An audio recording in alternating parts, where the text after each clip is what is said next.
কই গেলে? বেরিয়ে এসো। কি হয়েছে?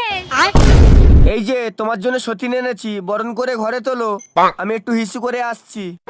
ঠিক আছে, তুমি হালকা হয়ে এসো, ততক্ষণ ওকে আমি পাতলা করছি। আমি জল খাবো। জল খাবে? আচ্ছা দাঁড়াও।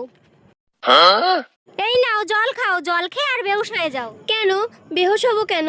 এমা, তুমি জানো না আমার বর তো নারী পাচার করে, ভালো ভালো মেয়েদেরকে পটি পাটি নিয়ে এসে বিয়ে করে, তারপর তাদেরকে বিদেশে নোংরা কাজের জন্য পাচার করে। না না, আমি জল খাবো না, আমি বাড়ি যাব। আরে কোথায় যাচ্ছ? তুমি চলে গেলে আমার বর মারবে। কি হলো, নতুন বউ কোথায়? আর বলো না, তোমার নতুন বউকে জলটা দিতে একটু দেরি হলো বলে ঝনকিয়ে বেরিয়ে গেল। মুখটা দাও, একটা কাজ ঠিক মতো করতে পারো না। কোন দিকে গেছে? ওইদিকে যা, এবার জমবে মজা। নতুন বউ, ও নতুন বউ, আমি তোমার জন্য নিজে হাতে জল এনেছি। না না, আমি জল খাবো না। আমিও যাবো তোমার সাথে, নতুন বউ।